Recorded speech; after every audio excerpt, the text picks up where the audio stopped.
Hey guys, it's JJ. Welcome back to the Louisiana Dynasty, where we just finished up season 1. We went 9-4. Great season. Probably overachieved by a lot, and there will be some regression coming, I would guess. But I think we did the best we could this year. Didn't quite make it to the conference championship game. That was a little bit out of reach with the kind of teams that are in our division and conference. But yeah, speaking of coordinators, we're going to keep around the same guys. No reason to fire anybody with a great season. Defense struggled a little bit, but we're going to keep around the playbooks. Although I'm thinking about switching up the 3-4. But for now, I think we're going to keep him. We'll see. I don't really like the 3-4, generally speaking. Especially I don't really like that playbook. But role play wise, I think we had a good season. I think there is no reason to switch anything up. Let's go over the schedule real quick. We started it off with the game against Missouri State, first game of the year. We won it 37-29. Good start into the dynasty. Then we won against Utah, which was a huge win. I can actually not believe that we made that one. And then we beat Auburn, which was absolutely unbelievable. And they were actually ranked at the end of the year again. Ole Miss was a close loss. We could have won it. And then we win a bunch of games that against lower-rated opponents, Jacksonville State, Louisiana Tech, Troy. And then the big loss against LSU. No chance in that game. We also really didn't have much of a chance against Mississippi State. I know it's a one-score game, but we're just so much better, and at the time leading the division. Kent State, Tulane, UL Monroe, pretty easy wins overall. I think we overachieved by about 2 wins, and we're gonna try to do the same this year as well. The last game of the year, well, I mean, that was probably the worst game that ever happened to me in college football, both of them. Just absolutely obliterated. No chance at moving the ball at all, especially in the second half. But conference championship games, we got the American, which was won by Indiana. They win it over Louisville. We got the ACC championship game. Clemson wins for the South. Duke loses for the North. We got the Big 12. Texas A&M. They lose out against SMU. Texas and Oklahoma both did not make it to the championship game, which is absolutely ridiculous. But yeah, SMU wins the Big 12. Big 10, which is the Ohio-Michigan plus Notre Dame conference. We are not seeing Michigan in here, but we do see Ohio State winning at 44-29 over Notre Dame. We had the Conference USA, which is kind of the New England conference in my dynasty here. Penn State wins handedly, no surprise. The MAC, that's kind of the Middle American, like all the states in the in the middle of the states, and Iowa State wins that one. We got the Mountain West, easily won by Arizona State. The Pac-12, easily won by Oregon, no surprise there. SEC, Georgia wins that one over Miami, very close game. And then the Sun Belt, LSU against Auburn. Alabama didn't even make it. And we beat Auburn, remember? And they go on to win the conference. Auburn wins the conference and we beat them in our one game this year. So that was absolutely ridiculous. It also means that because our top teams beat each other quite handily, none of the Sun Belt team actually made it to the college football playoff. But look who did make it. Texas. They go on to win the first round game against Ohio State, the Big 10 winner. We have Oregon winning as a conference champion over Texas Tech, who also didn't go to a conference championship game. South Carolina made it to the playoff, even though they were not in the championship game, and they win over Illinois. We got Penn State, the winner of the New England Conference. They win it over Michigan, who also didn't make any championship game in their conference. Indiana loses first round bye, and then they lose their first game, one and done against Penn State. Oklahoma, they win it over South Carolina. Oklahoma also didn't make their conference championship game. We got South Carolina losing out here. Georgia, one and done as well. Oregon beats them, and they both were conference championship winners. And then we got Louisville losing out as the number 4, by the way. They lost their conference championship game, and they also lose the first round, or well, their first round of the playoff. Texas moves on again. Texas also moves on against Oregon, And Oklahoma also moves on against Penn State. So we have two teams from the same conference, the Big 12. They did not play in the conference championship game, both of them, and they move on to the national championship game. Oklahoma wins it. What a ridiculous playoff picture. Unbelievable stuff here. Oklahoma and Texas apparently are the teams to beat, but apparently not in the Big 12. This was a pretty easy game for Oklahoma to win. They were down after the first quarter, but after that it was kind of smooth sailing from out there. Mateer, basically a perfect game. 3 touchdowns, no picks. Mateer, really solid all throughout the season. Arch Manning, he did throw a pick, but I don't think one pick was the difference in that game. So not a great game by him, no. Running backs, I mean, the Texas Longhorns did have somewhat of a running game, and they actually, I think, played even better with the run game than Oklahoma did, but they were not able to stop the throw, or the pass, I guess. They were not able to throw it themselves, and that was the difference in the end. Only 1 turnover by Texas, but 4-score game. Now, for the defense, Texas did not create a single sack or interception or forced fumble. Oklahoma, on the other hand, they also didn't do much on defense, but at least they got a sack. It was our Mason Thomas, and 1 pick, Robert Spears-Jennings. So at least they did something on defense there. That's it for the season generally. We're gonna go over season stats. Howard threw 597 times. He completed 400 of them, 67% completion percentage. That's really strong. 3,723 yards, 24 touchdowns, 6 interceptions. For the running game, we had basically a backfield. Zylan Perry, 153 carries, 796 yards, 5.2 average, 11 touchdowns. And then Bill Davis, the backup, he had 22 carries, 162 yards, 7.4 average, and 7 touchdowns. That is actually really good production for the limited carries he had. So we got to give him the ball more. But as you can see, by the way, the deal breakers, bottom right corner, we might lose both of these running backs. Also our quarterbacks. Shelton Sampson was our leading receiver, 93 receptions, 1,027 yards, 7 touchdowns. I'm really happy that we got him over 1,000. And then, yeah, he had a great year. And then even more reception for our slot receiver, Robert Williams. He had 95 receptions, broke the Louisiana single season receptions record, 860 yards, 4 touchdowns. So that was the only record broken by the receivers this year, but we'll go over that later. 72 receptions for Caden Jensen, our tight end. He's a sophomore. He also has a deal breaker that's in the red, just like Shelton Sampson. 622 yards, 7 touchdowns. Our lead running back had 43 catches, and we played 13 games. That's more than 3 catches a game. 400 yards, 3 touchdowns. Trey Miller, backup tight end, 44 catches. Both our tight ends combined for more than 110 catches, by the way, and actually more than 1,000 yards, and 2 touchdowns for Miller, 7 for Jensen. Crazy good season. Robertson, 249 yards, 1 touchdown. Johnson, 119 yards, no touchdowns. Bill Davis had 4 catches, even no touchdowns for him, but 11.8 average. That's more than most of our receivers. So crazy good season for the offense. We had a lot of production, and I hope we can continue that. But as you can see, most of our players are in the red for the deal breaker, and this is it's like this every single time you start any dynasty in CFB26, unless you're like LSU or Bama. For the defense, we got Jaden Duggar, 97 tackles, Cameron Whitfield with 91 tackles total.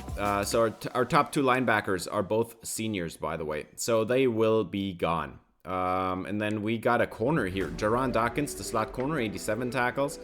We got a free safety that's a senior as well, 84 tackles. All 3 of those 4 are gone, and Dawkins is a red deal breaker. So that's already not looking all too good. We are going to go over the tackle for loss. We got Jordan Lawson, our top edge rusher. He's got 19. He didn't have a great season as a pass rusher, but the run stopping was really good.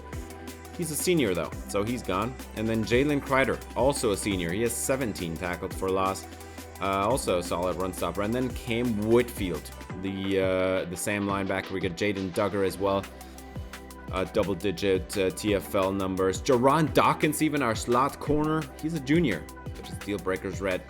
And then Kadarius Miller. He also is a senior. So, bunch of players on the D-line that got production that are seniors. Or actually in the front seven, I would say. Leading sack or leading pass rusher is actually Jalen Kreider. 10.5 sacks. Like I said, he's a senior. He's going to be gone. So, that's about it for the pass rush. Everybody else was kind of, 5.5 sacks for like our best player on defense. That's kind of not enough, let's be honest. But also, he's not supposed to be an NFL player. So, just overall wise, not good enough.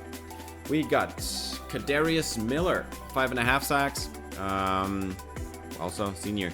Then a true freshman here, Corbin Ashmore, got 5 sacks. He got 59 overall, by the way. So, hey, this is good. Hopefully, he stays around. We got Fitzgerald West Jr.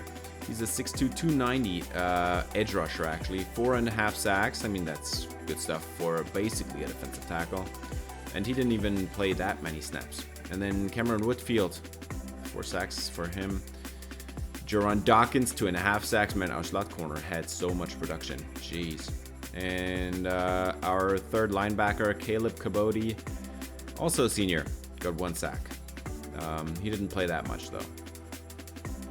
So, yeah, he's gone as well. We lose our 3 starting linebackers. And our 3 of our starting defensive linemen as well. And then our leading interceptor in Tyree Skipper, also senior. We're going to lose that guy too. 3 interceptions for him. Jaron Dawkins, 2 picks. This is what I'm talking about. He's the only corner that got any picks at all this year. We had, as a team, only 7 interceptions. And then the other 2 went to both our starting linebackers here. So of these 7 interceptions, 5 are gone by next year. And then Jaron Dawkins, he's got 2 picks as our only corner to have any interceptions. Forced fumbles, we got Fitzgerald West, who, by the way, also has a red deal breaker, so that's not good. And that does also not look too great. C- when we need a B-. That's not looking too hot. And then Jalen Kreider, senior, gone. Corbin Ashmore, true freshman, and at least he's not gone. His deal breaker is an A+, or at least we have an A+. Team stats, let's go over it. Alabama did not make the playoff at all and is leading the country in points per game. Ridiculous. Let's go down the list here. Yeah, I thought we had a great year on offense, and honestly, we're below average. I think we got some work to do, actually. But on a more serious note, I think we did have a great season. 26.1 points per game is not too shabby at all, I think. That's a pretty good number to be at. Obviously, gotta tune this up a little bit, but like I already said, we are on risk to lose a bunch of our offensive star power. Yards per game, we're still a little bit further down the list. I thought we were there by now. 354 yards per game. That is also below average. Yet again, we've got some work to do.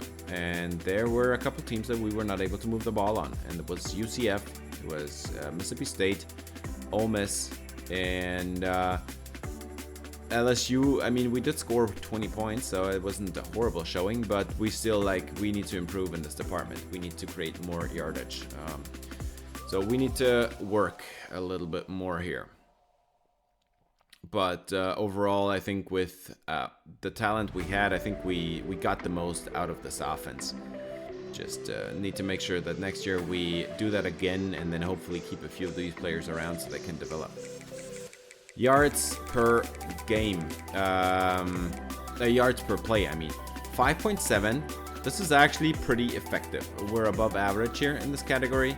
And I think 5.7 is pretty effective overall. I'd say this is a good number. We were not actually running that much, which makes it a little bit of a surprise to me that this number is at 5.7. I thought we were a pretty pass-heavy team, so I would have expected this number to be even a little bit higher. But I mean, look at this. Points per game, passing yards per game, almost 300, which is not top 10, but like top quarter of the country, I'd say. Top 25%, that's a pretty good estimate, I'd say. Almost 300 passing yards per game, and that's pretty solid. But even though we were throwing it a lot, we were not throwing it down the field at all. We did not have the deep threats to attack defenses down there. And that's why the yards per play is 5.7. If you throw it a lot, you want that to be a little bit higher, honestly. But yeah, we need to do a better job of throwing it down the field as well. We were dumping it off too much to our running backs, to the tight ends. I mean, our tight ends had like 100 receptions this year combined. We need to work on that. Passing touchdowns, 24. Above average. I think that's a fine number for what we did.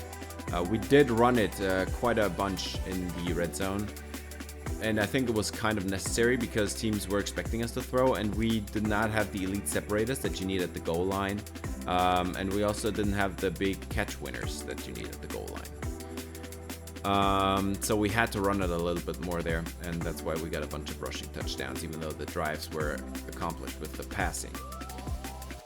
We are bottom of the country rushing yards per game. 68.2, that's pretty awful. Let's be honest about that. Rushing touchdowns, though, I don't think we're that bad. 70, not even 70 yards per game. Like, look at this. 18 rushing touchdowns, that's like just below average, even though we didn't run it that much. If we were to count rushing attempts per game, I think we would be bottom of the country on that one as well, which obviously makes then sense that because we were not ineffective with the run. We had more than 4 yards per carry on, or more than 5, I think, even on Zylan Perry, and we had more than 7 per carry on Bill Davis. So overall, I'd say our rushing is effective enough. We just don't do it much, which is why the rushing yards per game is pretty low. But we are what is even FDPG? I have no idea. Let's be honest. Apparently we're best in the country, whatever that means. FDPG, I really have to think about that. For the defense, we did. I'm sorting this by best defense, and actually, I think we had a pretty solid defense. 22.8 points per game allowed. That's not too shabby. I really can live with that. This is not too bad. We're not top 10, but somewhere in the top of the country for that number.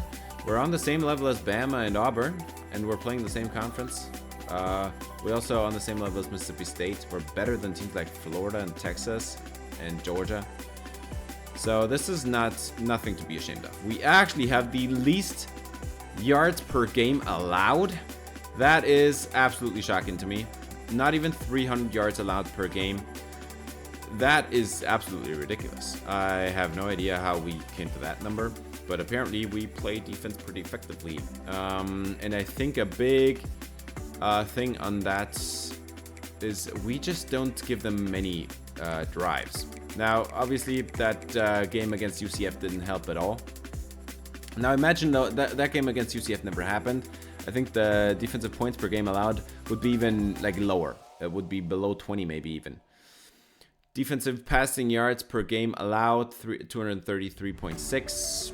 I mean, we were leading a lot of the games late, so teams tend to throw it against us. So, I mean, it makes sense that we're the best rushing defense in the league. 57 per game allowed. I mean, that's an incredibly good number. But if you lead a lot of the games late, it makes sense that the opponents throw it a lot. Sacks allowed per game. Sacks gotten per game. We're top 10. That's really solid, especially considering the talent we had. Now, also, we achieved that by blitzing it a bunch. Interceptions. If you play a lot of man, you won't get a lot of interceptions. Also, if you have not great corners, you also won't get a lot of interceptions or fumbles. So we're bottom in the country. We only recovered 3 fumbles this year. And then for interceptions, we got 7. That is also not bottom of the country, but still below average. Makes sense. if you play a lot of man coverage because you have to blitz, because you don't have the pass rush, that's how you get the pressure. But that's also not how you get interceptions. You get interceptions by sitting back in zone and let the quarterback make mistakes. Third down conversion, 44%, pretty smack dab middle of the country. We need to get better at that, most definitely. But I think this is also a number that is not a good representation, because I think there was a lot of games where we were very efficient on third down. There's also a bunch of games where we had a bunch of long third downs that you can't convert because they're just too long, or like that are not can't, but like are unlikely to be converted. Fourth down conversions, I think 64%. That's pretty good. That's a good number. You expect if you go for it in fourth down, 4th and 1, 4th and 2, 4th and 3, you expect about a 50% conversion rate, and we're above 50. So I'm happy with that number. But the third down stuff, we need to do a better job of getting ourselves into third and short, third and medium, not to have those long third and 10s and stuff. For the touchdown percentage, this is pretty abysmal. We had 65 red zone attempts, and we only got 34 touchdowns. And if you add the field goals in, you're at 46. So there's 19 red zone drives where we didn't get any points at all. 19, that's more than one per game. More than once per game we left points on the field. That's not good. Now, this is an even more concerning number. We allowed touchdowns on opposing teams' red zone drives 67% of the time. And if you add the field goals in, that's 34 out of 43. So there's 9 opportunities that they missed out on. 9 times that they went on fourth down or missed a field goal or something. That's not a lot. Well, we had at the same time like 19. So we need to get that number into more of a balance. For turnovers, best team in the country was actually LSU, and they got a couple interceptions off of us, obviously. We have a +1 differential. I mean, for the kind of opponent that we played this year as well, I think I can live with this. Obviously, you want to have more turnovers on defense. I think that the turnover number given away on offense, I think that's in a good spot. We take care of the football on offense, but we don't get many back on defense. So that's also a way how to win games, especially defensive ones. Turnovers are huge in defensive football games. College football records. We got Walker Howard breaking the passing yards, single season passing yards record, and the single season receptions record was broken by Robert Williams. So that's the 2 records we broke this year, and that's it. Look who's here. It's the Heisman winning quarterback. He also won the college football playoff championship game. John Mateer is your Heisman winner. And then the winner from the Big 12 is actually somebody else. It's SMU quarterback Kevin Jennings in second place, and SMU receiver Romello Brinson in third place. So that's very interesting to me. Maxwell Award is the player of the year. Obviously also goes to John Mateer. He had a great season. There is no doubt in my mind that he earned this one well enough. They had a great year. They did not go, for some reason, to the conference championship game, but they did win the college football playoff. Walter Camp Award, player of the year. This is still the same award. Why did I not... Okay, whatever. Let's move on. Bear Bryant, Coach of the Year Award. This one goes out to Kirby Smart from Georgia. They did have a solid season, but they were one and done in the playoffs, so that's not good. The best quarterback of the year is actually going to go out to Kevin Jennings and not John Mateer. That is ridiculous to me, but okay, whatever. Yeah, I mean, Jennings also had a great season apparently, and he was a runner-up for the Heisman, so what do I know? Whit Weeks, courtesy of Louisiana, wins best linebacker or something, and also best defensive player of the year. So yeah, that was courtesy of us. I threw 2 picks against them, so that makes sense. Defensive back of the year is going to be Tayon Holloway from Louisville. We also got an Indiana kid here, and they both played each other in the American Conference Championship game. Doak Walker is the running back of the year, and we were pretty far away from winning anything there. Mackay Hughes from Oregon was that one. Bletnikoff, I mean, obviously, Romello Brinson, best receiver from LSU.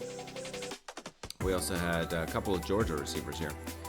and one of them's a junior, so maybe he even like stays. Lombardi Award, Best Defensive Lineman of the Year, goes to Zane Durant from Penn State. I mean, Penn State also had a great year, probably also with him. Senior QB of the Year actually goes out to Cade Klubnik. That's just ridiculous. Defensive End of the Year goes to TJ Guy. I don't even know who that is. Imagine he's probably a pretty good edge rusher. Presented to the Interior Offensive Lineman of the Year. We got a center here, Jake Slaughter from Florida, and I'm sure he was slaughtering linebackers all over the field. Tight End of the Year, Eli Raridan, and Mac Markway in third, by the way, for Nebraska. That makes sense. I have him in my Nebraska Dynasty, and he's looking pretty sharp. Linebacker of the Year, I was wrong. That other award was not Linebacker of the Year, but he is still with Weeks wins it, courtesy of Louisiana throwing 2 picks against them.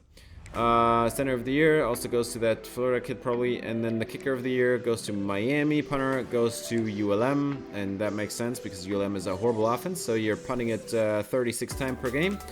Yeah, obviously you have to have a good punter on that one.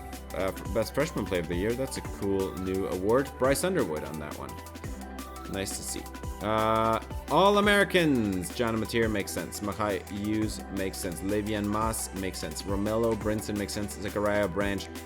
Dylan Bell. This is all people that were high up on the award list. Eli Raridan from Notre Dame. That one makes sense. Offensive linemen. We do not hear too much about these guys. We got a good mixture here. Colorado, Penn State, Florida, Texas A&M, Duke. Everybody gets in on the fun here. We got TJ Guy from Michigan as left edge.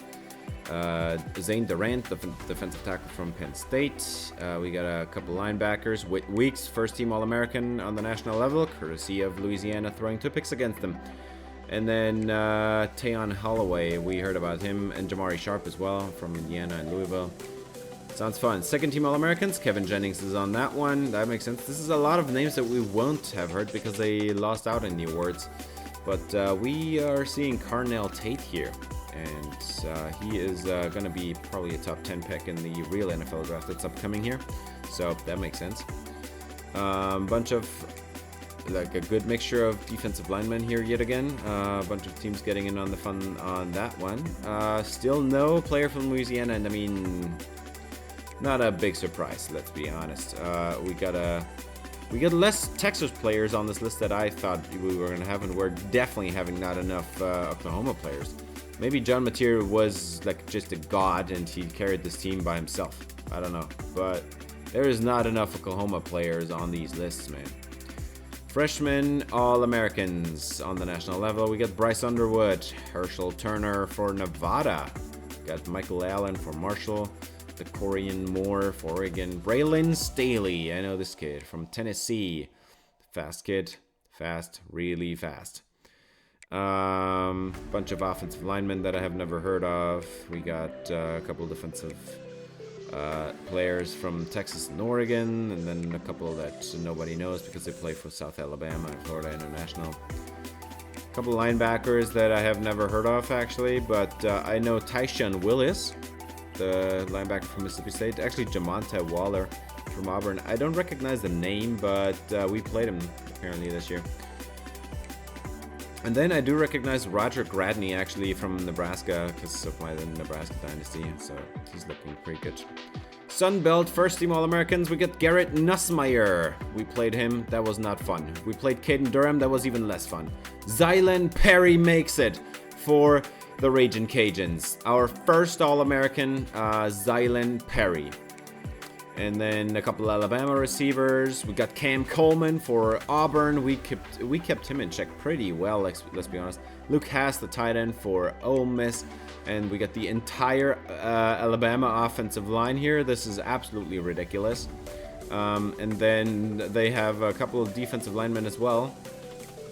Jalen Kreider, 10.5 sacks, gets it done in his senior season. We got Cam Whitfield out there as a Sam linebacker. He is on this award list as well. This is nice to see that we actually got some players. Now, the sad thing is Kreider and Whitfield are both gone. And then obviously Whitweeks is on this list as well. And we're probably going to see him again next year. Probably, I'm guessing. We also got Jaron Dawkins, and that one really makes a lot of sense. He had the third most tackles on the team. He was basically playing linebacker, while at the same time having 2.5 sacks and 2 interceptions, and calling out his name a bunch of times over the course of the season. He's the only corner that whose name I actually remember from this year. For the second team, we got Jackson Arnold. Know him still. We got Darrell Robinson from Auburn. Both of them, we beat them actually. We got Shelton Sampson. That makes sense. 1,000-yard campaign. Second team All-American. That's nice to see. Got Preston Howard, the tight end from Auburn. And since we had the entire Alabama first team, we have yet another one. We got a guard here. They had 6 offensive linemen here on these two first and second team lists. That's ridiculous. Jordan Lawson, I think it's just the pure number of tackles for loss that puts him on this list. On the other hand, we also have Patrick Payton, and he was an absolute pain to play against. That was horrible. He had a bunch of sacks and a couple of forced fumbles, if I remember this correctly. We got Xavier Harris for Ole Miss. I remember him still. TJ Daugherty for Ole Miss. I remember him. Jaden Duggar makes it as well. And Tyree Skipper. Caleb Harris. Mansour Delane. This is a lot of names I recognize from this year, but it's almost only because it's all these players from Bama, LSU, Auburn that we played against, you know. Actually, we did not play Bama. That's a bad example. JQ Gray, freshman running back from Southern Mississippi. I remember him. He was also pretty much of a pretty big pain. And then we got even more Alabama offensive linemen, and they really build the offensive line here. Tyler Carter for South Alabama, remember him still. From the linebackers, Tyshawn Willis, obviously, and he's a true freshman, man. He had a great year apparently. But yeah, don't remember any other of these names. Of course, if you enjoyed the video, I would appreciate if you gave it a thumbs up, subscribe, ring the bell for notifications, as we're gonna move on to players leaving. And this is always the sad part. We're at risk to lose 3 of our 4 quarterbacks, and all due to transfer. None of them is a senior. We're risking 3 of our 4 quarterbacks to transfer. 2 starting running backs are also at risk of transferring, and we're gonna lose yet another one due to being a senior. We have a couple more running backs on the roster, but I really would like to keep at least Zylan Perry and hopefully also Bill Davis. Receivers, we got a couple seniors. Dale Martin didn't really play, but Robert Williams, he had a great senior season. And I'm so unbelievably happy that we do not have to try to get Shelton Sampson back. His deal breaker was also red. That would have sucked so much if we had to try to get him back or lost him, God forbid. We're losing every one of our tight ends, except I think 1. There is 5 tight ends on this list. Jeez. 3 of them are seniors, but we're also losing our starter, Caden Jensen. He's a sophomore. We got a tackle. We got a center, one of the best players, a starting center on the team. One of the best players we had. Jax Harrington is a senior, our best player on the entire roster. We're gonna lose a couple tackles due to being seniors as well. Jordan Lawson, he graduates. We're gonna lose him. We're also gonna lose the other starting edge rusher, which is gonna be Fitzgerald West. He's a transfer risk. And we have 6 tries to get people back, so I will try. But we're also going to lose a couple defensive tackles, and one of them is Jalen Kreider, who won an award this year. So, actually he didn't, but he was a first team All-American in the Sun Belt, so that's pretty good. We're going to lose Cam Whitfield, Caleb Cabody, and Jaden Duggar, all 3 seniors. And then our most promising replacement linebacker in Caleb Edwards, he's also, he tries to transfer away. Yet another linebacker there. And then 2 of our 3 starting corners. Curly Reed was an outside corner, and Jaron Dawkins, our slot corner, both at risk of transferring. Yet another corner here, Neil Liam, that wants to go. And then we've got a backup that was a senior that's also gonna go away. 3 starting safeties are graduating. We can't get them back at all. And then both our kicker and punter. So yeah, this really blows. The only good thing about this entire list is we do not have to try to get Shelton Sampson back. That would have been so much pain. He's a sophomore. But yeah, obviously I'm gonna start at the quarterback. We got a medium persuasion chance, and I am gonna try. We need to bring back Walker Howard. He had a great year. I would hate so much to start over there. And he's a junior. If we're able to bring him back, that would be massive, because he's a senior next year anyway. We're gonna have to replace him next year anyway, but he has decided to stay. We're gonna keep him for 1 more year. That is freaking fantastic. That's so big. Walker Howard, one of the most important players on the team. Next up, I'm gonna try to bring back both our running backs. They were both great. I want to bring them back. We hit a great backfield last year, and it might mean that we have to run it a little bit more, but especially since we're losing our starting slot receiver and our starting tight end. But I want to bring them both back. Bill Davis, medium chance, championship contender. He has not been persuaded, so he will leave to the transfer portal then. So, yeah, that's 2 gone, 4 left. If we lose both Bill Davis and Zylan Perry, I will be so disappointed.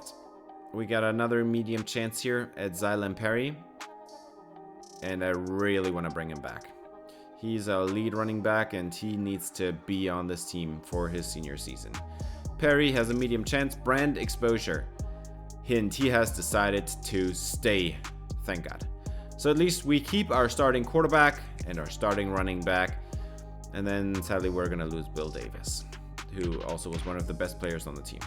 From the receivers, we keep Shelton Sampson. Williams is a senior. I think we're fine. Not to worry. What I do worry about is Caden Jensen. I really want to get him back. Jensen is our starting tight end. He transferred due to pro potential. He's a sophomore. If we keep him around, I think we have a chance to really build up this offense, because he was really big as a chain mover. Medium chance again. Pro potential is his reason for leaving, and I mean that's a good reason. We have not had many NFL players drafted, and he will leave. He's gonna go somewhere else. So that's how it is sometimes. We're gonna lose out here on our good running back and our best tight end. That's how it is. That's 4 down, only 2 to go, and I'm gonna use one of them on our next best edge rusher. He's actually a defensive tackle, but we also just graduated 2 of them. Medium chance to persuade for brand exposure. Fitzgerald West will stay. Thank you. That was big. So at least we got 1 defensive lineman sticking around here. We would have lost all of them. We lost 2 starting defensive tackles because they're seniors, and our starting edge rusher because he's also a senior. Our last try. Now, technically, you can see that I could go for Curly Reed. He's a sophomore. But he was a liability all around. And I was calling out Jerron Dawkins' name in almost every game this year. So I want to keep players around that are good, that are making an impact, and Jerron Dawkins does, and he has decided to stay. Welcome back, kid. No Curly Reed for us. Gonna lose out on him, but yeah, we were kind of in a bad space here with not having enough persuasion chances. I would have loved to persuade a couple more players to come back. Curly Reed was one of them. I also would have tried to get back a linebacker, get back another tight end, but can't do it. Robert Williams, this is your goodbye. This is your final stats here. He will graduate in his final season at Louisiana. Sadly, this thing doesn't track all the prior season stats, which is kind of a bummer, but he finishes with 860 yards and 4 touchdowns on 95 receptions, 9.1 average per carry. Per catch. That's not too high, but he had a good season. Trey Miller, senior tight end. He was a backup, but he still had 44 catches this year. Pretty important player as well. Miller has a couple abilities. He was a chain mover, tight end as well. He's not too athletic, not too great hands, not great at route running. He doesn't really do anything really all that well, and he was also pretty slow. But still had a good season. 309 yards, 2 touchdowns as a backup tight end. I mean, there's receivers that had less. Let's be honest about this. So we're going to lose Trey Miller as well. We're going to lose Caden Jensen as well to the transfer portal. So both our starting linebackers are gone. Tight ends are gone. Well, linebackers as well, yes. But I'm talking about tight ends right now. Goodbye, Jax Harrington. He was a great lineman. Not great in the run, but his pass protection was elite. And I would have liked it a little bit more if he was projected to be drafted, but he is not. Did have a couple of really good abilities though, and he's a pretty good tight end. He's a pretty good guard. 2 sacks allowed this year. I think on a team like this is a pretty solid number. So Harrington, see ya on some practice squad in the NFL probably. George Jackson, our senior tackle. Yeah, he will also leave. And he was a liability. Let's be honest about that one. Horrible against pass protection. Even the run blocking was not all that great, and he didn't even have much power. Actually, 89 strength is not too bad. But overall, I think this is addition by subtraction kind of deal. We need to get some better tackles in here. 'Cause that kid was the biggest link, the biggest weakness, the weakest link on the offensive line. Jordan Lawson, sad to see him go. 77 power moves, 88 finesse moves. This kid was a pretty good pass rusher. Pretty good athlete. Nothing bad to say about him, except he could have done a little bit more as a pass rusher, let's be honest. The run stopping was pretty stellar for him, but the pass rushing needed a lot of work. Fun numbers for him: 44 tackles, 19 TFLs, 5.5 sacks, no picks, no forced fumbles. So all in all, kind of a little bit of a disappointing end of his collegiate career. But yeah, I mean, still sad to see him go. He was still a good player. He just didn't have the production I was kind of imagining. It would have been awesome to have him another year, but no matter. We got Jalen Crider here, the sack leader in his final season here, and he is also gone. 85 strength is not great. For the weak, for the quickness, he's even worse. So he's not a great athlete. He will definitely not go to the NFL. He's just a half decent pass rusher. Final numbers: 34 tackles, 17 TFLs, 10.5 sacks, no interceptions, 1 forced fumble. This, honestly, for the kind of player he is, with the ratings he has, this is kind of a best possible year for him to go out. Kadarius Miller, he is the running mate here at defensive tackle, 6'2", 310 out of Magnolia, Louisiana. Kind of a hometown kid here. 71 power moves is not great. 86 strength, not fantastic. Pretty awful athlete overall, I'd say. The run defense is half decent. It's okay. I think I can live with this. But the thing is, we do not have great defensive tackle depth. That's why I'm sad to see him go. But he didn't really produce that much. Cam Whitfield. Yeah, this one is gonna hurt. We're losing 4 linebackers, actually. 3 senior linebackers. All of our starters are seniors. And the best backup that would have been a senior this year is also gone to the transfer portals. Whitfield had a great year. 91 tackles, 14 TFLs for a linebacker, pretty good. 4 sacks. He had almost as much as our leading edge rusher. 1 interception, no forced fumbles. This is a great season for a run-stopping linebacker, let's be honest. Caleb Kibodi. He was the 3rd linebacker. He was on the field in base personnel. 6'1", 227 out of Baton Rouge, Louisiana. Should have been a Tiger probably with that hometown, but yeah. He's not a great athlete. Doesn't have that much power.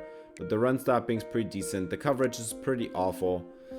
I don't think he's a massive loss. The bigger losses are definitely other players. He had 19 tackles, 3 TFLs, 1 sack, no picks, no forced fumbles. This is... Obviously, it's always sad to see seniors go, but he didn't even play that much. He didn't have much of an impact. I don't think I called out his name this entire season, let's be honest. Jaden Duggar, I called out his name. Kid is 6'5", 239. He's a massive dude out of Pittsburgh. And Duggar is a great athlete. He was flying all over the field with that 85 speed, 88 acceleration. Didn't have any physicals, sadly, like abilities. But 76 zone coverage. He was our best coverage linebacker. The run stopping needed some work, definitely. The IQ was there. The hit power is decent. And the pass coverage and the speed is just all like great. 97 tackles. 13 TFLs, still great. He didn't have a single sack, but if you look at his pass rushing abilities, that makes sense. But he did have a pick though. So yeah, I am sad to see this kid go because he clearly was the best linebacker on the team. Actually, Whitfield was pretty crazy good too, but he just didn't have the splash plays. Jaden Duggar just had more of the splash plays. Now, we do not lose any corners due to graduation. So, in this case, Tyree Skipper is our best DB that we're going to lose. And he's one of the best players on the team, actually. Great in coverage. Good speed. Good run defense. Good power. He's good at everything. And he had a couple of really good abilities. Didn't have he didn't really have a massive production. But he did have 3 interceptions last year. We're also going to lose our kicker, Logan Klotz. Yeah, this one's not going to hurt too much. 77 kick accuracy, 86 kick power. I think we can do a lot better than that. Not much of a loss here. He made 14 of 21 field goals, 42 of 42 extra points. That's it. There's not much more to talk about. And I'm looking forward to his replacement because we need to have somebody with better kick power and also better kick accuracy. So, not gonna miss him, probably. Nathan Torney, 6'4", 190 out of Kaya Brem. Have no idea where that is. Name kind of sounds a little bit Australian. Could also be like, I don't know, Scotland. 84 kick power, 73 kick accuracy. Not gonna miss that either. Yeah, I'm okay with this. And we did recruit kickers and punters this year. I don't know if they were already committed at this stage, but it was not a race at all. For him, 36.5 net average. I mean, we need to do a bunch better than that. Draft results. Nobody for the Raging Cajuns. I'm not shocked at all, obviously. Like, what did you expect? Would have liked it if Jax Harrington was one of them, but he was not. So, in that case, there is not really much to talk about, and we're just gonna move on to the transfer portal, which is something that I usually don't take much advantage of, but with all the players that we are losing here in the first off season, we need to recruit some quarterbacks. We lost 2 to the transfer portal. We need to get a little bit of resources back. For quarterbacks, I was struggling a lot, but I decided in the end to go with Aiden Armenta from ULM. That is pretty fun if we are gonna get our arch rival's quarterback as a backup.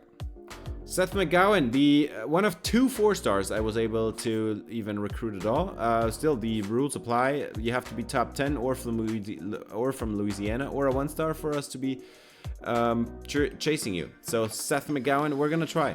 He's a great running back, and you just know that he's gonna be a great addition. I also was able to put Bill Davis back on the board, so I will try my best to get him back. He's a great running back. We know his ratings, and if I have a chance, I'm gonna try. For Titans, Terrence Carter, a 4-star. We were able to put him on the board. Out of Killeen, Texas. I do not know about Terrence Carter. I have never heard of him before.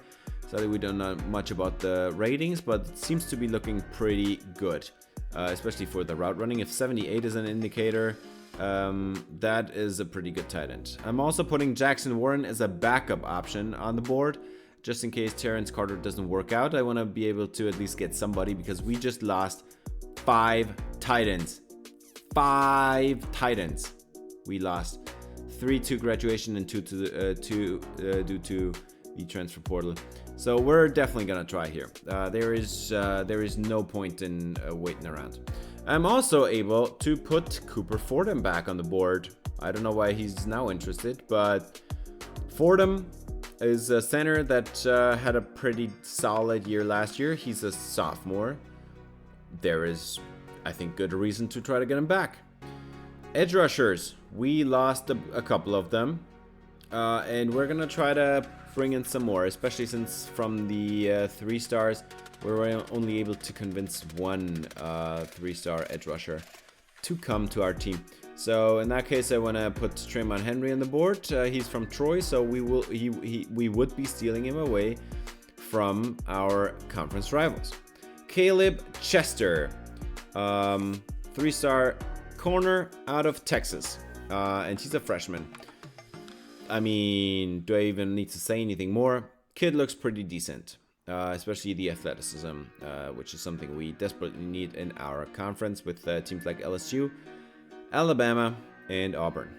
And next stage, we get a freshman, or like a high school recruit here, in Dorian Schaefer. Dorian Schaefer is a right tackle. We need some offensive line help. This can't hurt.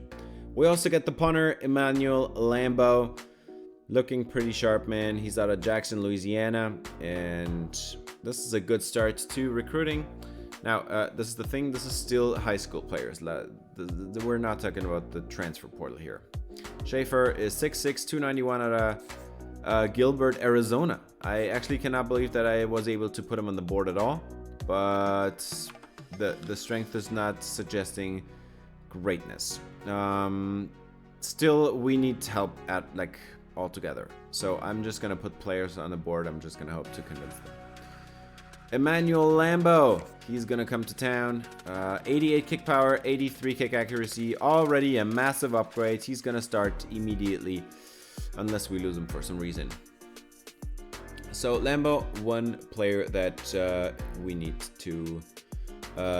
not to worry about anymore. Our punter position is set for years. Tony Mitchell, put him on the board because I had some more space, and I decided that we are gonna go after a safety as well. We lost 1, 2, 3 safeties to graduation, so at least I want to get somebody back. Especially we have 0 safeties committed in this year's high school class. Bill Davis is back. Bill Davis is back, baby. LaPlace, Louisiana is his hometown, and we are so back. He is gonna be on the roster again this year. I love it. Tremon Henry out of Columbus, Georgia. He's gonna commit here. He's out of Troy, or from the transfer portal. And we're also gonna get Caleb Chester out of Texas. This is, I think, the simulating after stage 3. So we're gonna get a corner here from Texas. This is big news for us. So Bill Davis, don't need to talk much about him. He's 5'9", 235. He's a power back. He's gonna run people over. I didn't even scout him because we all already know how good he is. Why would I waste points on that? So Bill Davis, welcome back. You're gonna split carries next year, probably. Depends on the training, I'm guessing. Now, this is especially great news because we missed out on Seth McGowan. Playing time is now an F, and I think that's because of the Bill Davis commitment. Yeah, we were leading at this point, but the playing time deal breaker is not going to go away, so I removed that kid from the board entirely. Tremon Henry is going to come to town. 6'2", 245 out of Columbus, Georgia. I think Henry has pretty decent athleticism from what I can see. The block shedding and tackling seems to be pretty solid right off the bat. We're also going to get Caleb Chester, a 3-star. He's a corner from Texas, a bump and run corner, 6'1", 179, out of Missouri City, Texas. Chester, seems to have pretty good acceleration and speed. We don't know much about zone and man, but it doesn't look too promising. He's a freshman, so maybe he needs like a year or two to be on the field, but I think it's always good to have more corners. We're having 2 right now. For safeties, we now are falling out of contention for Tony Mitchell. We just had a visit with like some complimentary stuff. The thing is, I did not remove him from the board because I think we still have a chance to get this kid. I don't think, because there was only 1 week left here. So I left him on the board and hope that Louisiana Tech doesn't overtake us. Now, next week, we get Aiden Armenta. We get Billy Newson, who, by the way, is a gadget receiver with like 88 throw power. Just throwing that out there. Billy Newson, watch out for that kid. So we get essentially a receiver or a quarterback or a running back, whatever we want. We got Jackson Warren. This is good stuff, the tight end, because the battle was not looking great for Terrence Carter. We are going to get Cooper Fordham, the center from Jacksonville, Florida. He's going to come back. So we recoup 2 of the players that I tried to get back here in the building. And that's awesome. Actually, I don't think I tried. I already forgot it. I watched it like 20 minutes ago. Jeez. Doug Sexton is a high school running back that is going to commit here. He's out of Baton Rouge, Louisiana. I think he's just going to provide depth in the beginning, probably a redshirt. Stefan Everett, he's going to commit. He's also a high school player out of Reserve, Louisiana. Don't know too much about him. I think I scouted him, but that's been a long time away. Ramon Haywood, he commits. And this was a kid that I was not able to put a single point in the entire year. I put him on the board, I gave him a scholarship, and then he turned on me. But nobody else ever recruited him, just like Mateo Mama out of Queen Creek, Arizona. 3 players now. James Voss also. All 3 of these players never received a single point from me other than a scholarship. Then they turned their deal breaker on red, but nobody else committed them. So we get all 3 of them. That's great news. Probably might lose them next year, but at least they're going to provide depth this year. Tony Mitchell, he's going to commit, and that's what I was talking about. I thought we still had a good chance, even though the deal breaker was red there, but because it's still a scholarship and we were in the lead. Trayvon Brightwell is a JUCO sophomore defensive tackle out of Arkansas. Nice to have him on the field. Hakeem Ekwonu, a 3-star kicker, and I can already tell you, massive upgrade to Logan Klotz. Josh Gilliam, he's going to commit. Will linebacker out of Madison, Mississippi. Like to see that.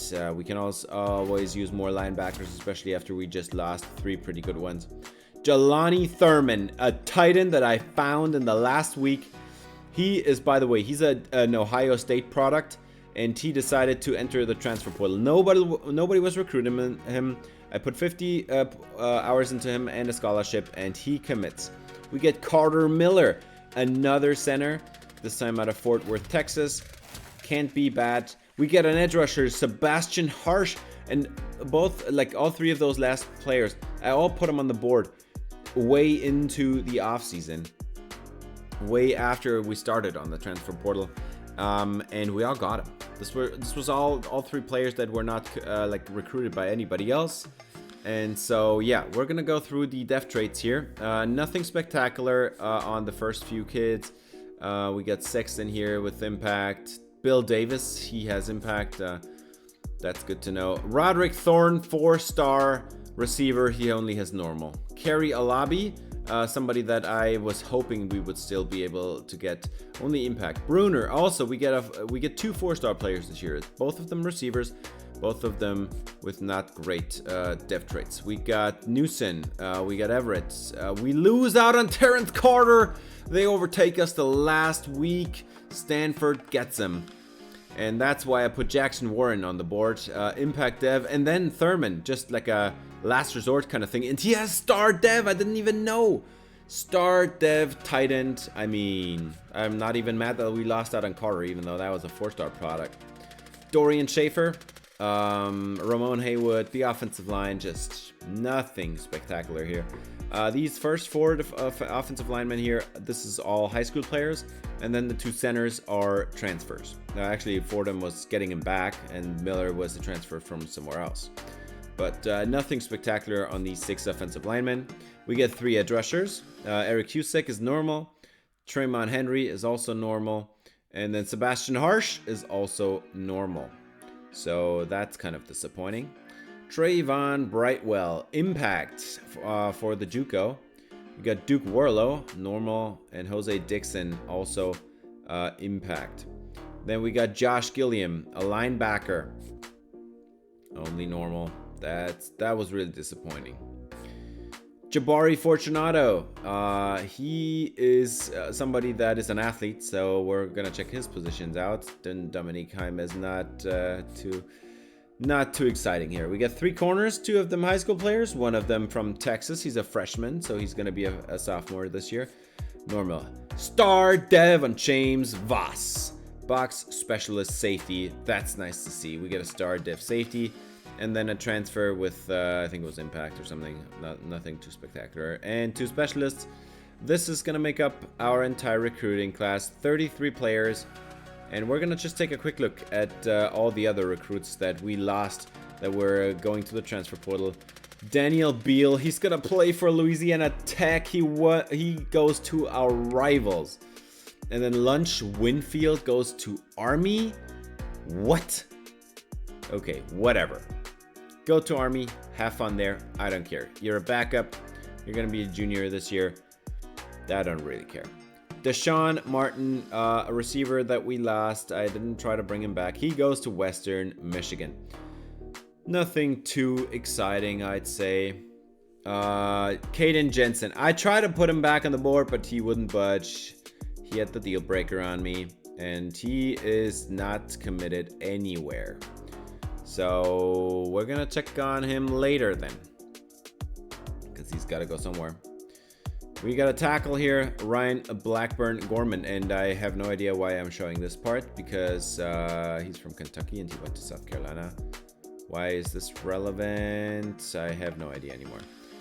Caleb Edwards, for he was supposed to be the linebacker that takes over this defense, goes to Vanderbilt. So that's not great. And then Curly Reed goes to Memphis. Oh, man. Yeah, I could have tried to bring him back. And the chances of getting him back were pretty high, actually. Man. Yeah, we lost a bunch of pretty solid players this year. But we also got a bunch of players, and we have the number 39 ranked class this season. We recruited 2 4-stars and 31 3-stars. Not going for 2 stars or 1 stars here. Bama, 7th best in the country, 10th for Louisiana State. We got Auburn with 10 4-stars and 23 stars. We got Ole Miss, only 17 player class. So that's why they're only 33. And then Mississippi State has only has no 4-stars, no 5-stars. That's ridiculous. Chad Shoemaker, actually supposed to be a defensive lineman. Okay, that's interesting. Probably not gonna go for that. I think we need offensive line help, and we need it pretty quickly, because already like a foreshadow with our new starting offensive line, it looks like we're gonna have about 4 or 5 seniors starting this year. Does not include the transfers I brought in, but we'll see. Or the Heisman players, high school players, I mean. Doug Sexton, apparently supposed to be a linebacker. I'm gonna put him at a running back, actually. Like he was recruited as a running back, and I'm gonna put him there. He's a contact seeker, 6 foot, 230 pounds. He's going to be a good replacement for Bill Davis. Jabari Fortunato, apparently at 6 foot, 222, he's a great athlete, by the way. We're going to put this kid actually at safety, because he's got the speed, and with those run defending skills, I think he's going to be a great safety. I think he would also be a pretty good linebacker, but I want to have this kid at the back end. And then later I was, okay, let's think about this some more. Doug Sexton only has 83 speed. That is really slow. 82 acceleration is even worse, especially at running back. So I decided that it's not worth it. I'm going to put him at linebacker, actually. because it's just going to take so much time to work up on that speed. And we already got another slow running back that I can't put anywhere else. So I'd probably better off putting him at linebacker, especially considering we lost 4 of them. Now this is training results, and look at this. Our best player is somebody that I put on the board at the last second. 88 overall, Jelani Thurman. But let's go through it position by position. Now it doesn't say how much they gained, so you're just gonna have to trust me. Walker Howard was a +2. Armenta is like a +2, and Roberts is like a +1. So our quarterbacks didn't develop much. The reason why it doesn't show how much plus they made is because I assigned all the upgrades, but I did it randomized. So I did not choose the upgrades myself, but I put all of them in manually, so now it doesn't show the plus that you would have if it was done automatically. Bill Davis, +2. Zylan Perry, +1. Pretty disappointing for our running backs, but they got even better, and especially look at Bill Davis's speed. +4 speed, +3 acceleration. This kid is gonna mow this year. Rockwell, actually pretty decent jump. Redman, like a +3 or something. For the fullback, I think it was maybe a +1 or something. Not a great jump. But look at this, Shelton Sampson, +7 overall. And he got even faster. And he maxed out his catching ratings, by the way. Almost maxed them out. We got Jaden Johnson, like a +4. Robertson, more like a +2. So that was not too much. But we did get a big jump for Shelton Sampson. All the other receivers, the only one that matters at all was Raji Dennis here, actually. He got a huge boost for speed. And that 69 overall, like, he got a pretty good jump. All the other ones don't really matter that much. Jelani Thurman, 88 overall. He had like 90 skill points or something. I put in a lot of work here, and he's looking fantastic. He's the best player on the team this year. Jackson Warren, like a +3 or something. The rest of the tight ends, not too much. Our left tackle is going to be a senior here, 77 overall. I actually don't know how much, but he had a +20 change of direction, so that's ridiculous. Our left guard is Caden Moreau, and he had also a pretty good jump here. I think it's like a +5 or something. And then Carter Miller is going to be our starting center. He's up to an 84. That's really good, especially considering we have Moreau on the other side. And then Cooper Fordham, he didn't have a big jump. He was actually our center last year. I'm going to put him at guard because he's got the body for it and the strength compared to Carter, the actual center now. And then at right tackle, this was really disappointing. There was not much to win here. For the defensive ends, this was not great either. Reddick and Henry, just like a +2, not much more. Chase Howard actually was able to close the gap a little bit, but that was pretty disappointing. Now, our new lead edge rusher is going to be Sebastian Harsh, somebody that I also put on the board pretty late. He's looking pretty good.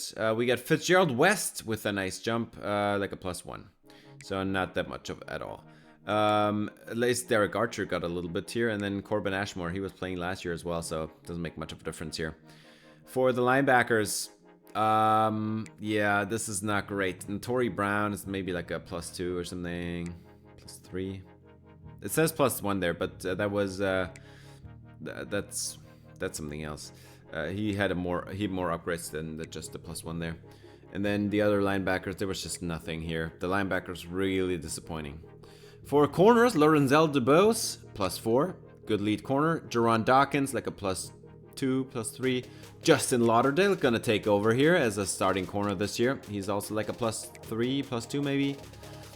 The rest didn't really matter. And then Caleb Chester, he was a pretty big disappointment, man. There was not many points for him, and I thought he was higher starting overall when I got him, actually.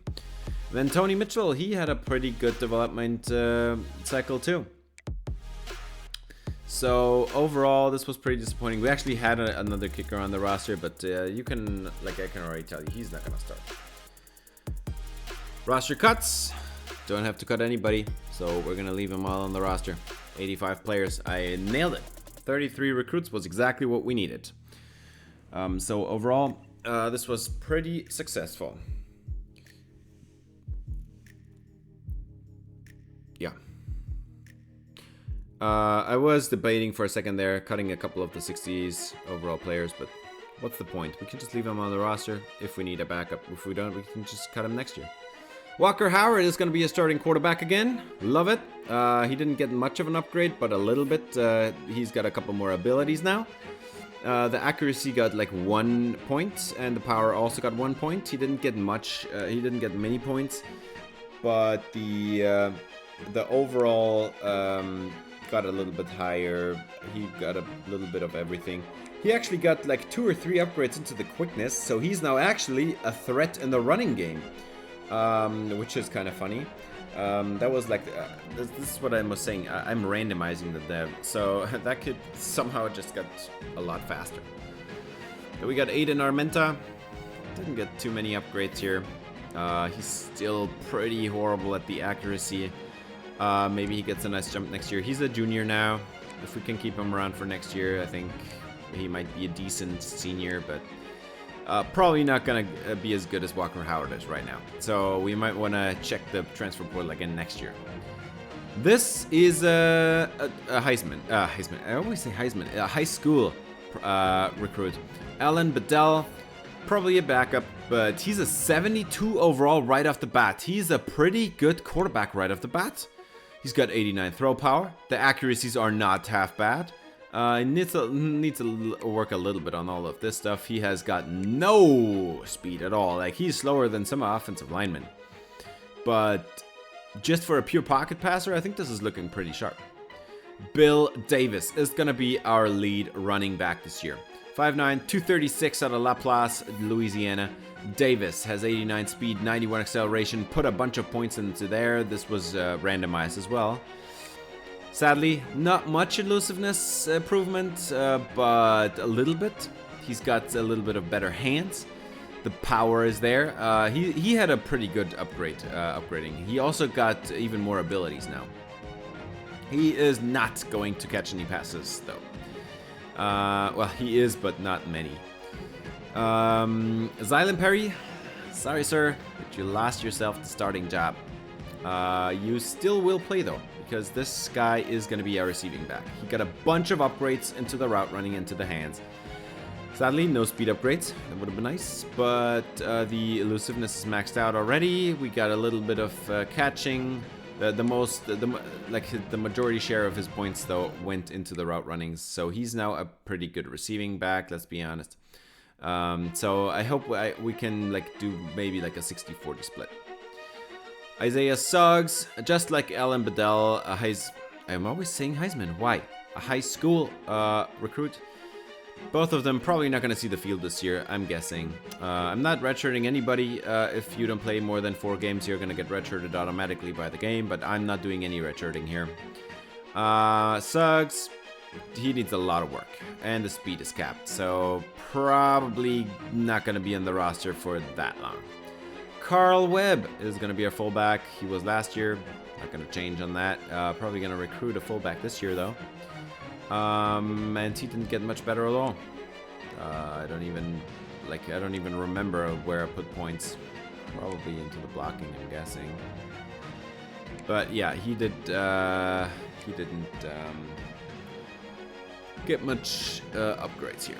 Shelton Sampson, he is the winner of this offseason. He had the biggest overall jump. Shelton Sampson now has 92 speed, 94 acceleration. I think I put at least 5 upgrades into the hands. 96 catching, 99 spec catch, 86 catch in traffic, and the route running got 1 bump, I think. So he's pretty much 80 for everything. Elusiveness, I think, was already maxed out, or maybe I put 1 into it and then maxed it out or something. But overall, I am so excited about Shelton Sampson. He's going to be even better than last year. We're going to feed him the ball so much, you won't believe, especially because we don't have Williams anymore. Our number 2 is going to be Jaden Johnson, and look at the speed, man. He is no Robert Williams. 82 speed, 86 excel. The catching ratings are pretty decent. He can run a little bit of routes here and there, but he is definitely going to be not receiving as many targets as Williams. Definitely aiming for more than 100 targets for Shelton Sampson this year. Probably 150 targets or something, let's be honest. Roderick Thorne, 4-star high school player. He is going to start immediately. We're going to put him in the slots. Actually, I'm not even sure on that. Maybe split the slot work with Johnson. Probably both of them somewhat. And then Charles Robertson will be the 4. He's a senior. He didn't get much of a bump. He would have been the player to win. If this kid had gotten a few more upgrades, I think he would have been the clear-cut number 2. Especially since his quickness was not maxed out. And he's already faster than Johnson, but the route runnings are not there. That's just, he's clearly worse than the other 3 receivers. He's clear number 4, just like last year. And he immediately, like Williams goes, but immediately gets jumped by Thorne. Rodney Bruner. Playing time deal breaker. We are going to have to feed him the ball sometimes. I don't know exactly how I'm gonna do this, but his caps are pretty unbelievable.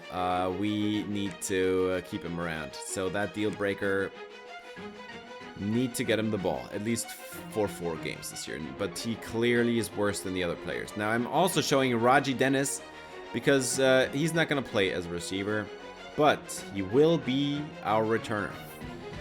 He's gonna be our main returner. He has the best athleticism of everybody on the team. He does not have great hands. He is a horrible route runner, but his elusiveness is fantastic, and he's got some speed, and he can outrun some people. And that is the only reason. Nothing else. He is a pure kick and punt returner. Billy Newson, and this is where we could have made some interesting choices. Newson is a true freshman, 6 foot, 179. 87 speed, 91 XL. Right off the bat, good enough athleticism to be on the field. Now the catching ratings, they need a lot of work. 70s is not good for catching. Route runnings also needs a bunch of work. Elusiveness, that actually looks pretty decent right off the bat. This kid would be a pretty good running back. Now, we have a double-headed backfield that everybody has to be scared of. This kid also has 88 throw power. And just to touch on this real quick, as you can see the true freshman ratings for Stefan Everett here. Don't really care about him for the moment. Billy Newson, when next offseason rolls around and we lose a couple more quarterbacks or something, I am inclined to put Billy Newson at quarterback. That depends though. For now, he's gonna stay at receiver. He might also be a good receiver. It also depends on if we can keep Shelton Sampson around for 1 more year, because his deal breaker now is deep in the red, and I'm not sure we can make it for next year. And he's a junior, so if we lose Shelton Sampson next year, Billy Newson will be a receiver. If we lose a couple of quarterbacks, he will be a quarterback. Depends where we need him. Jelani Thurman, best player on the team. Don't need to talk much about him. Great route runner, elite hands, good elusiveness, good power, and maxed out speed. He will be also getting 100+ targets. He will get an even greater load than Caden Jensen did last year. And Caden Jensen did already get 72 receptions. Probably close to 100 targets. Jackson Warren. I was excited about getting him, but when I saw his ratings, I was actually pretty disappointed. The catching ratings are half decent, the route runnings are pretty good, but dude has only 72 speed and it's not gonna get much better. He's a backup, he's gonna be senior next year, so he's a 2-year band-aid, I guess. But Jackson Warren, probably not gonna be that dude. Bryant Williams is going to be our starting tackle. He is solid at pass protection. A pretty good run blocker, let's be honest here. Good power, good foot. Well, actually, footwork is not great, but good IQ.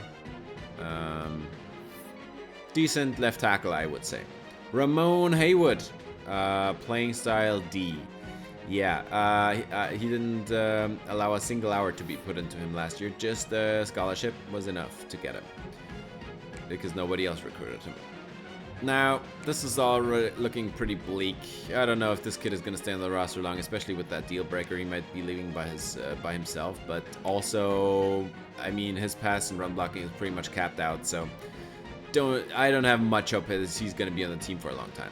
Caden Moreau, senior as well, just like the left tackle. We got a left guard here that's a senior. Good run blocking, solid pass blocking, 84 strength. Needs a little work, let's be honest. Overall, This is a very solid left side of the line, I would say. We also have Chad Shoemaker. He was recruited as a center. Gonna be a guard now. Playing time deal breaker. Don't know how much longer he's gonna stay on the team, but his run blocking is awful, and his pass blocking is even worse. 88 strength. I really want to keep him, but I cannot put this kid on the field. Seriously, this is not good enough at all. Carter Miller is going to be the starting center, and he's an 85 overall. Yet again, we have a pretty solid interior offensive line, just like last year. Carter Miller looks like a very good pass protector. The run blocking needs some work, but we're still, even though I said we want to run the football a lot, we will still be a passing offense, and that pass protection will help us a lot. Cooper Fordham was our center last year. He's now a guard, 6'2", 294, out of Jacksonville, Florida. Fordham will be a big contributor as well. Our interior looks great. Pass blocking is solid. Run blocking is even better. He's got the power. He also is a senior, by the way, so we're going to lose all 4 of these starters here. And then we got Eric School. He is a backup. A backup that I actually have some hope in. 6'5", 296 out of New Orleans. School is absolutely he looks horrendous with the run blocking. The pass blocking is actually not horrible. 78 strength, needs a lot of work. He's only normal dev, but the caps are there. If we can get lucky on his dev, I think we might have a good chance of getting this kid on the field in a couple of years.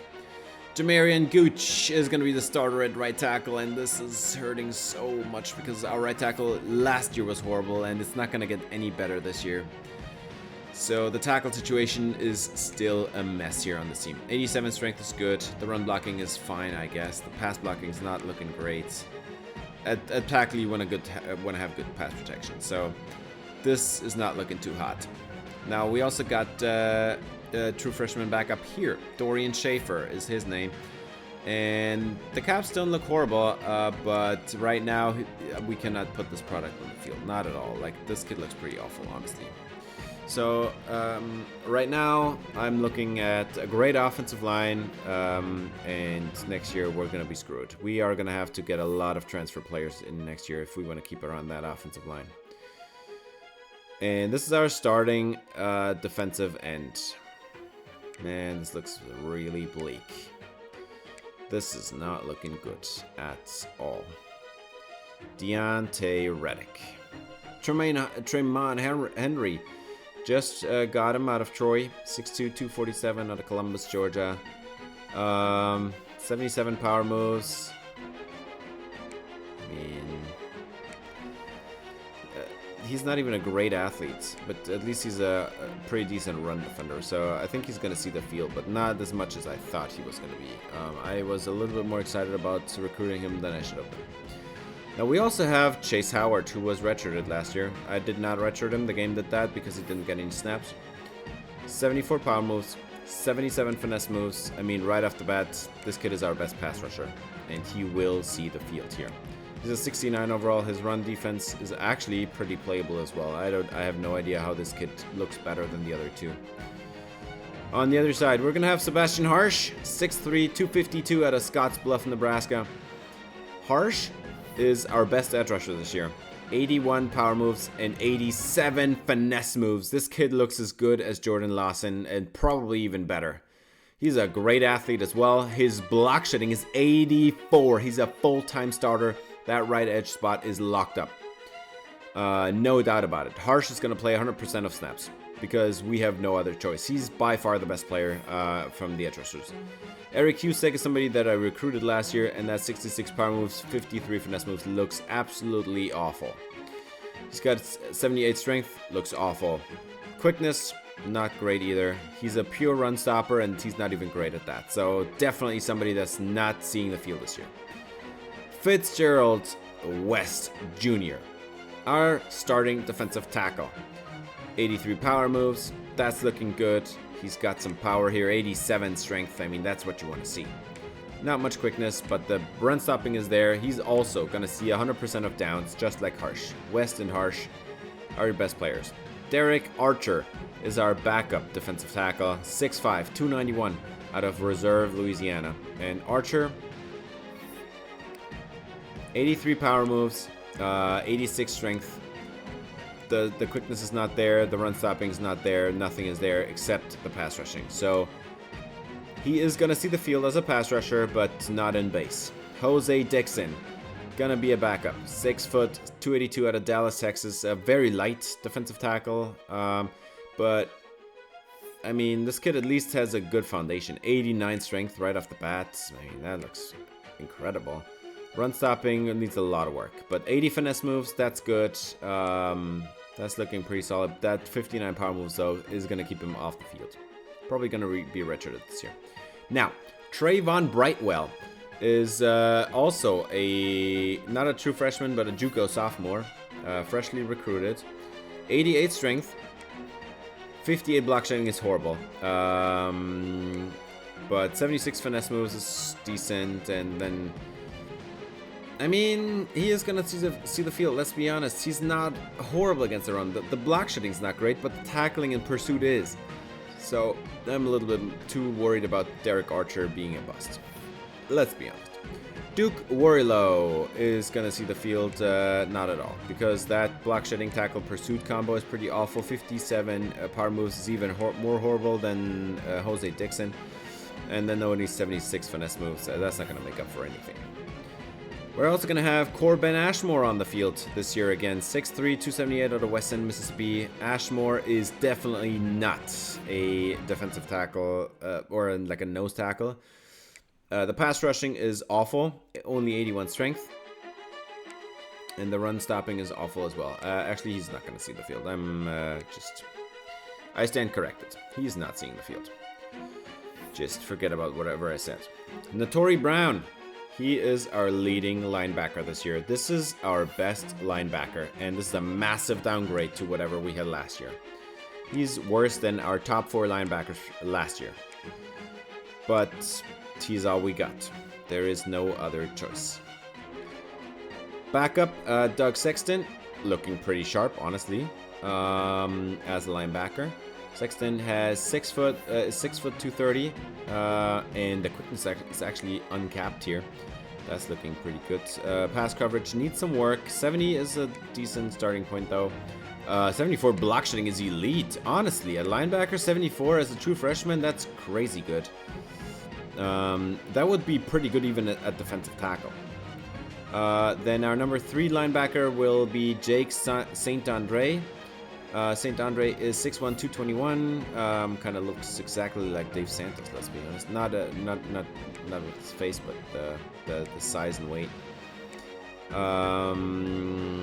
Dave Santos, somebody from my Laredo State Dynasty. Yeah, he's a pure coverage linebacker. Can't do anything else. Dominique Jaimez. Sadly, he is a lot worse than I thought he was going to be. Only a 63 overall. Do not have much hope of him starting any games in the near future. But look at the caps, man. He looks crazy good with the caps, man.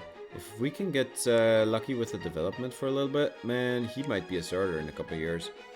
But you got to get lucky first. Josh Gilliam, true freshman linebacker and your number 2 linebacking starter on the team. Josh Gilliam is going to play right away. His athleticism is decent at best. 79 zone coverage is really what gets him on the field. But that block shedding and tackling and stuff, he's got some hit power. He can rush the passer. He can do it all. So this kid is going to see the field, whether you like it or not. Josh Gilliam looks pretty solid. Lorenzel Dubose is going to be the starting corner, the number 1, the lockdown corner. He was pretty good last year, and I hope he can actually catch a pick this year. He had no interceptions last year. He's pretty solid in zone, half decent in man. The athleticism is half good. We don't have anybody else. There is no other choice. He has to be the one, and he actually has got the bronze knockout ability this year. Jaron Dawkins, 6'2", 182 out of Baton Rouge, Louisiana. He stayed around, and he's going to be the slot corner again this year. I hope he can be even better than last year. He had about 85 tackles or something, 2.5 sacks, 2 picks. He got a little bit better against the man, a little bit better against the zone. Didn't get much speed, sadly, but at least he's got some power, a little bit run stopping as well. So he got a little bit of everything, but only a little bit. Like he got like 20 points or something. I had like 3 or 4 upgrades for him, not much. Justin Lauderdale, he's gonna be the outside starter replacing Curly Reed. Curly Reed is, yeah, he is happy somewhere else. So Justin Lauderdale takes over. And just a quick disclaimer, as you can look at his ratings yourself. This kid was absolutely locking down Shelton Sampson when I went into training. Absolutely locking him down. I had no shot at throwing any deep balls at him, and he's not even great with his ratings. Now, Tyrone Lindsey, he's going to be a backup. Probably going to be redshirted at the end of this year. I don't think he's going to see the field. But he's a great athlete compared to what we have on the team, actually. And he's got some power. He's got a good fundament at man coverage. He's got pretty good caps. I have high hopes for him. And then Mateo Mama is another backup that's not going to see the field. 5'10", 166, also needs to gain a few pounds to like have some play strength. 60 zone coverage is just too abysmal. Cannot put that on the field. But at least he's got the athleticism and the caps to start out with. Hands need a lot of work as well. The run stopping's okay, I guess. Jeremiah Moses, welcome your new starter at free safety. Playing time deal breaker, yeah, he's gonna meet that. He's got decent coverage ability, 87 speed. I mean, this is not a great safety. He's definitely a downgrade from Tyree Skipper, and by far, like, not even close. Massive downgrades. But what are you gonna do? Like, we didn't have any other safeties on the team. First gotta recruit somebody. Here's the star, James Voss, 6 foot 181, and look at the caps. This cap for pass coverage is pretty horrible, and he's not gonna get any faster. I think he's a good candidate to put at linebacker with these ratings. I don't know about him with the caps especially, but he's got star. Maybe maybe he makes a decent linebacker one day. Tony Mitchell, we got him in the transfer portal, and I think this is a pretty solid starting safety here. He's by easily our best starting safety.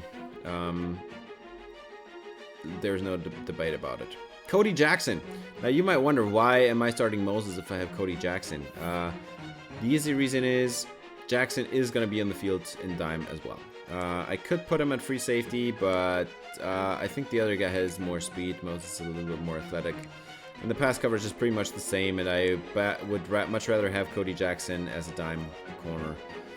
On the field as well, just like Duran Dawkins. I think he can have some value at that. Jabari Fortunato, playing time deal breaker. Yeah, this is gonna make it very tough. Fortunato has pretty awful IQ.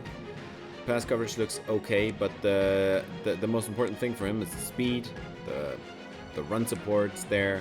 He's got some power. The hands need some work, but this kid is going to be a pretty solid safety one day. And then at kicker, Hakeem Ekwonu, going to play from day one. The other kicker is just like decoration on the roster, I think. 90 kick power, uncapped, basically uncapped. 81 kick accuracy. I mean, there is literally nothing you could, like, this is the best kicker we could have wanted. Like, this is what you want from a true freshman kicker. And then a true freshman punter, looking equally awesome. Emmanuel Lambo. I mean, what do you want from me? This is exactly what we need. Now, this kid, at least he's capped at the kick power, so that's not awesome, but at least it's 88 from the get-go, you know, so like, it's not horrible. And then the kick accuracy can get even better, but it's already pretty good.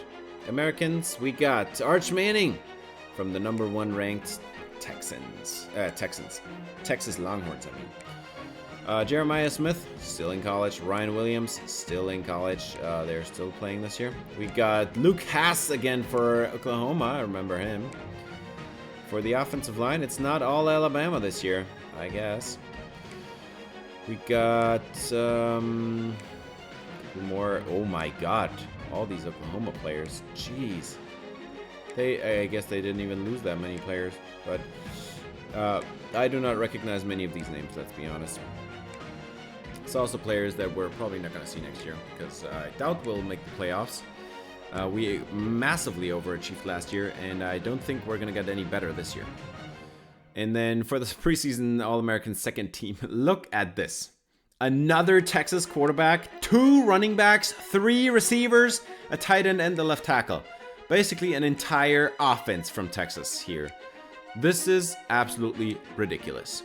But yeah, this is what we gotta work towards. We gotta work towards beating Texas at some point. The offensive line's looking pretty good for Texas as well, even though there are not that many players here. They got some players on defense as well. It's a couple defensive tackles there. Oklahoma and Texas, maybe they battle it out again next year. Arvell Reese is still here. What are you still doing here? Please declare. And yeah, that's it for the national preseason second team All-Americans. Sunbelt, let's go to the first team, please. Ty Simpson, still here. What are you doing here, man? Just declare, dude. Bunch of Alabama players yet again, no shocking. But Caden Durham, he's still here. We're gonna have to face him. Cam Coleman, still here. Still not eligible to declare. And then 4 Bama players on the offensive line. I mean, that's not shocking at all. Keldrick Falk for Auburn, defensive end. We've got, I actually do not remember all of these names. Whit Weeks, he's still there. And Harold Perkins, oh please no. Oh please don't do this to me. He was the guy that was like having massive success against our right tackle last year. That was no fun. And then Caleb Harris, the safety for Auburn, I recognize him. Preseason second team, yet another Alabama quarterback. And 2 Alabama running backs. And even more Alabama offensive linemen. Are you kidding me, dude? What is this? Yeah, we are not having a great time here. Even the tight end, Trades Green from LSU. Remember him? Yeah, I do. He absolutely did destroy us, yes. Now, I was hoping that we would have at least Jelani Thurman on this list, but we do not. So, with that, this is the preseason All-Americans for the Sun Belt as well. There was no winning here. We just don't have the overalls. So there's a bunch of better players, but honestly, we do have the overalls at kicker and punter. Like, are you kidding me? Whatever. We're gonna go here. We're gonna go through the schedule now. We're gonna start this one off at Vanderbilt. That's where... Who was it? Was it the linebacker or the corner? I have no idea. And then we're gonna go Memphis. That's the linebacker and the corner we lost. Hurley Reed and Caleb Edwards. Then Louisiana Tech, first conference game. Then Nevada was randomly assigned.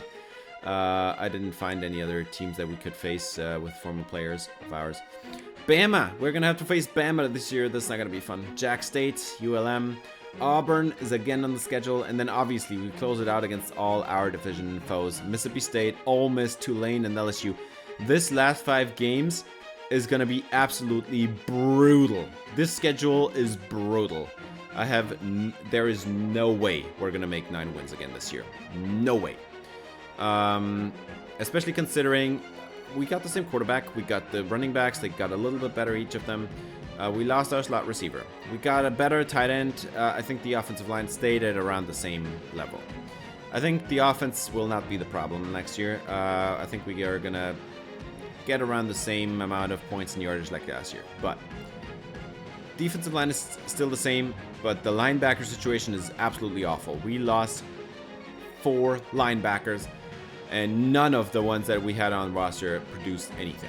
We're going to start a true freshman, which is not going to end well probably. Josh Gilliam, 70 overall as a true freshman starter. And the cornerback unit, I mean, if Justin Lauderdale plays like in training, I have no worries, because he played like as if he was a 90 overall, but he's a 71 overall, and he's got like 70 zone coverage. So I do not have much hope that he's actually going to play like this in the season as well. But he was locking down Shelton Sampson left and right when I practiced. I tried to get a few deep balls out to Shelton Sampson, and I had no shot. Like, Lauderdale was covering him so well. It was incredible. And then we had a massive downgrade at safety as well. Like, this defense is worrying me so much. So there is absolutely no way we're gonna get 9 wins this year. I'm obviously gonna try, but I don't have much hopes. And that's gonna do it for this episode. Thanks for watching. If you enjoyed, please leave a like and subscribe for more Louisiana Dynasty. See you in the next episode. And until then, have a great day.